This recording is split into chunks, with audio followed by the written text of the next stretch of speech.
There are three major components to the human being. A lot of people don't know this, but a lot of people also know it, but don't understand how these three components function. There is the spirit, there is the soul, and there is the body, which is the flesh. But amazingly, the flesh is the weakest of all those three components. And that never ceases to amaze me that people want to address the flesh, which is in itself not powerful, because the flesh in itself can't do anything unless it gets its inspiration from the soul, the spirit. So there is a soul, there is a spirit, there is the body. Now, I want to talk about the soul, which is the mind. I think the soul or the mind is very underestimated in terms of its power. The mind is so powerful that the Bible says that whatever a man thinks, so is he. And that just never ceases to blow me away. That as a man thinks, so is that man. Not so he will be. So is he. Like, it's so amazing that you become what you think. In other words, you are a product of your past thoughts. You are a product of your past thoughts. The life you're living right now are results of the things you've thought in the past. And that's so powerful, because the moment you realize that your thoughts shapes your future, you begin to think differently. You are a product of everything you think. And the Bible attests to that. It says, as a man thinks in his heart, so is he. Not so he will be. So you become that which you think. And another thing people don't realize is that the mind is so powerful that when the enemy wants to attack a person, before he gets to the body, before he gets to your cars and your house and your job, he attacks the mind first. That's just crazy. He knows that if I can get this person to think a certain way, then they can carry out the act by themselves. You see that? If I can just get this person to think in a certain pattern, in a certain way, in a certain form, then the attack is already established.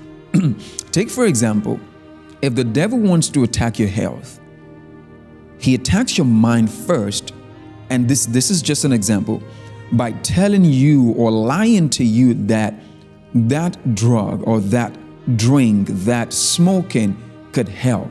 You see that? He attacks that mind first. And automatically, the flesh is empowered. Right there. The flesh becomes empowered the moment that thought begins to solidify in your mind. The moment that thought moves from just an idea to a reality, then it becomes your reality in the flesh. So, oftentimes people make this mistake of trying to address the flesh and not the mind. The flesh is a slave to the mind. The flesh is a child to the mind. As a matter of fact, the Bible puts it this way. This is how powerful the mind is. The Bible says that, for the weapons of our warfare are not carnal, but they are mighty through God. So the Bible is saying that you have a weapon, there is a war that you're going into. Your weapon is not carnal, which means it's not fleshy, it's not human made, but it's mighty through God to the pulling down of strongholds.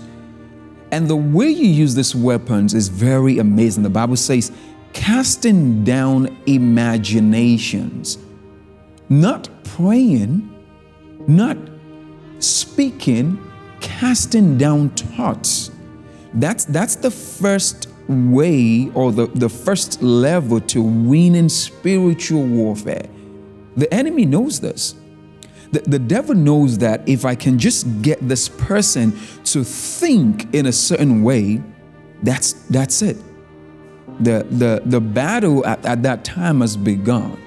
You see that? So the soul, the mind is a very, very powerful component in the life of anyone. As a man thinketh, so is that person. As you think, so you are. Again, I repeat that you are a product of your past thoughts.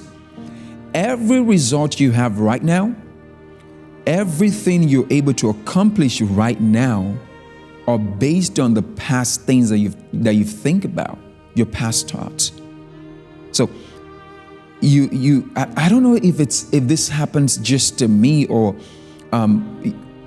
other people experience this, but there are times where I sit down and I just begin to think, I saw this day coming.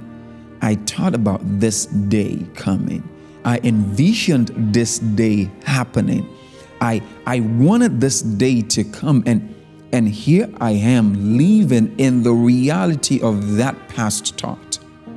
That's how powerful the mind is. You are a product of what you think. Your life right now is a result of your past thoughts. What you're experiencing right now in this life right here is a result of the things that you've thought about in the past. So what does that mean? That means change the way you think. Change your thought pattern. And I see this mistake even in the church. Deliverance must have these two components. If deliverance do not have these two components, listen, then it's not deliverance. There's the casting out of the demon, but then there's got to be the renewal of the mind. This is where a lot of people miss out. They focus on the casting out of the demons. They're focused on the yelling and the shouting and the commanding, which that is good. Nothing is wrong in that, my friend. Listen, there is nothing wrong with that. Jesus did that. He commanded the demons to leave. But also we must borrow from that other component where the madman in Gadara sat at the feet of Jesus Christ. And the Bible said that when those that saw him prior came back, they saw him sitting in his right mind. And he sat there because something had to be done to his mind. Although the demons had now left at that point, his mind was still not renewed. So he knew he had to stay a little bit longer. He knew he had to be with Jesus. He knew he had to keep renewing his mind. So that misunderstanding, as far as these three components are concerned, the spirit, the flesh, the soul, and might I even mention that the soul is where your emotions and your intellect and your will resides. That's where that desire, that's where it lives.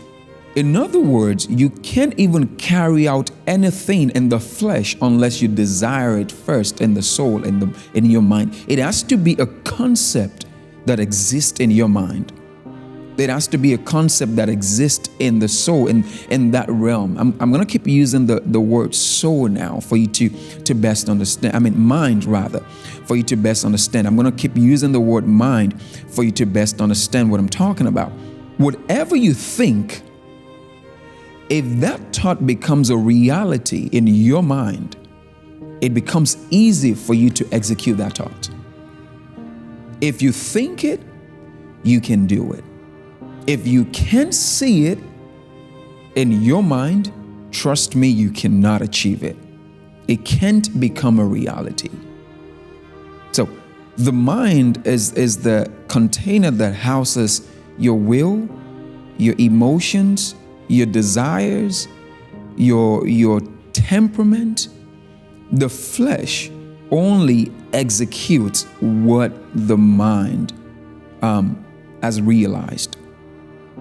So the flesh is a slave. The flesh only carries out. The flesh is under obligation, if I may. The flesh is only under obligation to carry out that which the mind desires. This is the reason why it's good to renew your mind.